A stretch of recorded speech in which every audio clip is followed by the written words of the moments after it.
दोस्तों, स्वागत है आपका आपके अपने यूट्यूब चैनल पर। मैं आपका होस्ट मोहित राठी। आज हम बात करने वाले हैं म्यूचुअल फंड्स के बारे में। जैसे कि आप जानते हैं कि साल 2021 शुरू हो चुका है और हम म्यूचुअल फंड के बारे में जानना चाहते हैं कि कौन से म्यूचुअल फंड इस साल में निवेश करने के लिए बहुत ही अच्छे रहेंगे।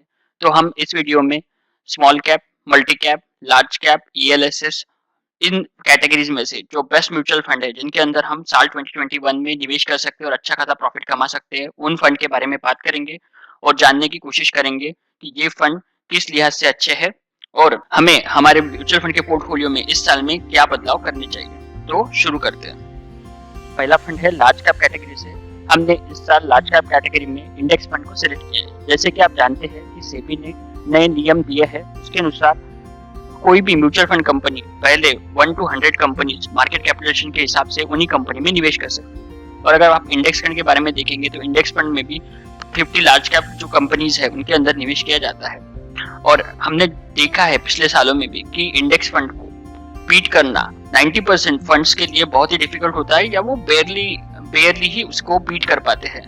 तो इंडेक्स फंड में निवेश करना हमारे लिए एक बहुत ही सुटेबल ऑप्शन है, क्योंकि इसके अंदर जो एक्सपेंस रेशो होता है वो बहुत ही कम होता है बाकी एक्टिव फंड के हिसाब से, और इसके अंदर एग्जिट लोड भी कुछ भी होता नहीं है। जैसे कि आप देख सकते हैं कि इस म्यूचुअल फंड में एक्सपेंस रेशो है वो 0.1% है, जबकि हमने देखा है कि एक्टिव म्यूचुअल फंड्स में 1.5 से 2% के आसपास एक्सपेंस रेशो होता है। तो ये जो आपका पैसा यहाँ बचता है वो भी आप अपने रिटर्न में कैलकुलेट कर सकते हैं, और ऐसा इसका एग्जिट लोड 0 है।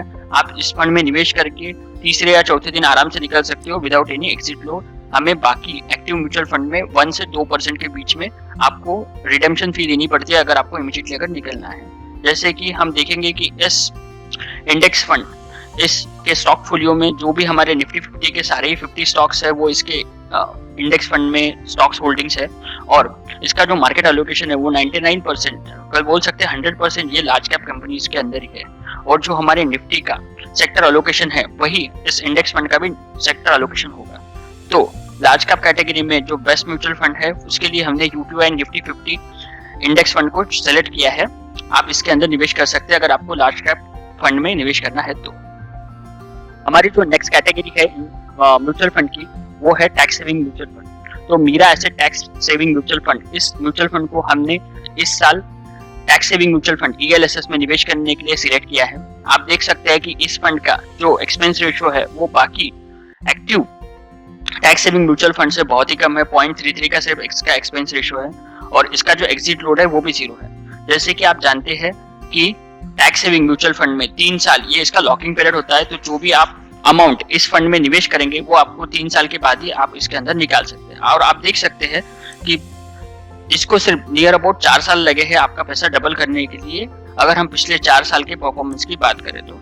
और अगर मैं इंडेक्स फंड के टॉप होल्डिंग्स की बात करूं तो HDFC, Infosys, ICICI, axis bank ऐसे लार्ज कैप फंड ही इस लार्ज कैप कंपनी ही इस फंड के शेयर होल्डिंग पैटर्न में है। आप देख सकते हैं कि नियर अबाउट 70% पैसा ये आपका लार्ज कैप में लगाता है, 22% ये मिड कैप में लगाता है, और नियर अबाउट 7% ये स्मॉल कैप में लगाता है। और इस म्यूचुअल फंड के जो कॉन्स्टिट्यूशन है वो भी फाइनेंशियल सेक्टर में 37% पैसा लगाता है, टेक्नोलॉजी में नियर अबाउट 11%, एनर्जी में 11% और FMCG में नियर अबाउट 9% पैसा ये फंड आपका लगाता है। तो और इस फंड का जो रिस्क प्रोफाइल है वो भी मॉडरेटली हाई है, तो आप इस फंड में पैसा लगा के अच्छा खासा प्रॉफिट कमा सकते हैं। तो ELSS फंड में Mirae Asset tax saving fund ये रहा हमारा साल 2021 का बेस्ट चॉइस। अगर हम हमारे next category of mutual fund में जाए जो कि है स्मॉल कैप, तो इसके अंदर हमने एक्सिस स्मॉल कैप फंड को सिलेक्ट किया है। जैसे कि आप देख सकते हैं इस फंड ने पिछले सालों में बहुत ही अच्छा परफॉर्मेंस दिया है, और पिछले 4 सालों में इसने आपका पैसा डबल किया है अगर हम पास्ट परफॉर्मेंस की बात करें तो।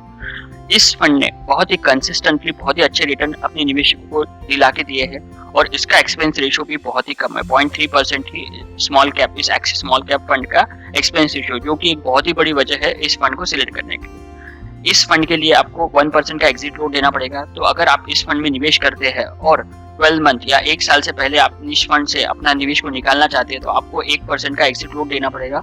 और अगर 12 मंथ के ऊपर आपका निवेश है इस फंड में तो आपको कोई भी एग्जिट लोड देना नहीं पड़ेगा। अगर मैं इस फंड के टॉप शेयर होल्डिंग पैटर्न की बात करूं तो आप देख सकते हैं आप एक गैलेक्सी सर फंड्स जैसे केमिकल सेक्टर की कंपनी है, ब्रिजेंस इंटरप्राइजेस और city union bank, max financial services, जैसे कि आप देख सकते हो बहुत ही अच्छा कॉम्बिनेशन है यहाँ पे financial services, chemical sector, emerging sector और बाकी कंपनीज का। जैसे कि आप देख सकते हैं ये फंड नियर अबाउट अपना 64% पैसा ये स्मॉल कैप कंपनीज में लगाता है और 29% पैसा ये near about mid cap companies में लगाता है जिसका मार्केट कैपिटलाइजेशन 1000 करोड़ से ऊपर है। आप देख सकते हैं कि इसने कंस्ट्रक्शन के ऊपर 20% का निवेश किया है, फाइनेंशियल्स के अंदर इसका 16% का निवेश है, केमिकल सेक्टर के अंदर 15% का निवेश है और एफएमसीजी में 10% का निवेश है। तो एक्सिस स्मॉल कैप फंड, अगर आप किसी फंड में निवेश करना चाहते हैं स्मॉल कैप कैटेगरी में, तो ये बहुत ही अच्छा फंड है। इस फंड का जो एएमयू है वो भी देख सकते हैं आप 5000 करोड़ से नीचे है। जैसे कि आप जानते हैं कि स्मॉल कैप कंपनीज के अंदर अगर एयूएम बहुत ही बढ़ता है तो फंड मैनेजर के लिए भी एक बहुत बड़ी दिक्कत हो जाती है कि वो अपना पैसा कहाँ और किस कंपनी में निवेश करे, क्योंकि स्मॉल कैप का यूनिवर्स है बहुत ही बड़ा, लेकिन इसके अंदर अगर मार्केट कैपिटलाइजेशन के हिसाब से देखें तो आप देख सकते हैं कि बहुत ज्यादा कंपनीज नहीं है और वो बहुत ही इनलिक्विड है। तो जब तक एयूएम ये स्मॉल कैप म्यूचुअल फंड का कम रहेगा तब तक ये फंड आपके लिए बहुत ही सही रहेगा।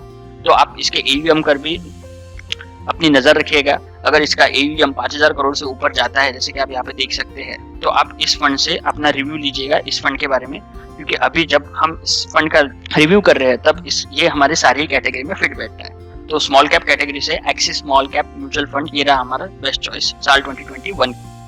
चलते हैं हमारी नेक्स्ट कैटेगरी की तरफ जो कि है मल्टी कैप म्यूचुअल फंड। और जैसे कि आप जानते हैं मैंने पिछले साल भी Parag Parikh long term equity fund को मेरे मिड कैप कैटेगरी में मल्टी कैप कैटेगरी इस म्यूचुअल फंड में जगह दी थी और इस साल भी ये म्यूचुअल फंड इस कैटेगरी में मैंने सिलेक्ट किया है। आप देख सकते हैं कि इस फंड का एक्सपेंस रेशियो 1% है, इसका एग्जिट लोड ये नियर अबाउट 2% है। अगर आप 2 साल से ऊपर इस फंड के अंदर निवेश करते हो तो आपको कोई एग्जिट देना नहीं पड़ेगा, लेकिन 2 साल के अंदर आप अगर इस फंड से पैसा निकालते हो तो 2% इसका एग्जिट लोड रहेगा।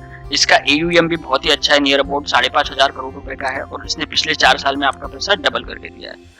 अगर मैं इसके टॉप शेयर होल्डिंग पैटर्न की बात करूं तो आपको जैसे मैंने पिछली बार भी बताया था कि Parag Parikh long term equity fund ये यूएस स्टॉक मार्केट में भी निवेश करता है और आप देख सकते हैं कि जो गूगल है अल्फाबेट INC इसके अंदर इसने 9% का निवेश किया है।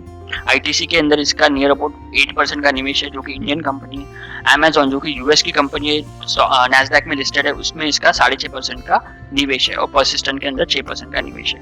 आप देख सकते हैं कि लार्ज कैप के अंदर इन्होंने नियर अबाउट 55% अपना निवेश किया है, मिड कैप के अंदर 28% और स्मॉल कैप के अंदर 11% निवेश किया है। टेक्नोलॉजी के अंदर इस फंड का बहुत ही हाई फोकस है और टेक्नोलॉजी एक नए ग्रोथ फेज की तरफ जा रहा है। तो ये फंड आपको साल 2021 में भी एक बहुत ही अच्छा रिटर्न दिला के दे सकता है। टेक्नोलॉजी के अंदर इसने नियर अबाउट 32% निवेश किया है, फाइनेंशियल्स के अंदर 27% निवेश किया है, ऑटोमोबाइल के अंदर नियर अबाउट 12.5% निवेश किया है और एफएमसीजी के अंदर 10% निवेश किया है। तो Parag Parikh long term equity fund ये पिछले साल की तरह इस साल भी हमारा मिड कैप कैटेगरी में म्यूचुअल फंड में रहेगा बेस्ट चॉइस। तो आप इस फंड में मिड कैप कैटेगरी में आप पैसा लगा सकते हैं। अब रही हमारी लास्ट कैटेगरी जो कि है mid cap mutual fund. Mid cap under के अंदर हमने किसी भी फंड को सिलेक्ट नहीं किया है, क्योंकि जैसे कि सेबी के नियम के अनुसार सिर्फ मार्केट कैपिटलाइजेशन के अनुसार 100 से 250 इन कंपनी के बीच ही मल्टी कैप यूनिवर्स को सिलेक्ट करने की आजादी है। फंड मैनेजर है उनके पास फिर बहुत ज्यादा कंपनी सिलेक्ट करने का एक फ्रीडम नहीं रहता है, उन्हें उन्हीं कंपनियों में सिलेक्ट करना रहता है जो बाकी करते हैं। तो मिड कैप कैटेगरी में हमारा वैसे कोई भी आपको रिकमेंडेशन नहीं है। तो ये रहे हमारे साल 2021 के बेस्ट म्यूचुअल फंड्स। मैंने इन म्यूचुअल फंड को एक नॉर्मल निवेशकों के हिसाब से सिलेक्ट किया है। अगर आपका रिस्क प्रोफाइल थोड़ा अलग है, अगर आप थोड़ा ज्यादा रिस्क ले सकते हैं या फिर आप बहुत ही कंजर्वेटिव है, तो आपको उस अनुसार आपके म्यूचुअल फंड को सिलेक्ट करना पड़ेगा। इन एन एवरेज मैंने सारे ही लोगों के हिसाब से इसको सिलेक्ट किया है, जो ज्यादातर लोगों को काम कर सकते हैं वो म्यूचुअल फंड मैंने सिलेक्ट किया। इस वीडियो को देखने के लिए थैंक यू। अगर आपको ये वीडियो अच्छा लगा तो कमेंट कीजिए, लाइक कीजिए और अपने दोस्तों के साथ शेयर कीजिए और इस चैनल को सब्सक्राइब करना मत भूलिएगा। As always thanks for watching. Drop a like, leave a comment and don't forget to subscribe.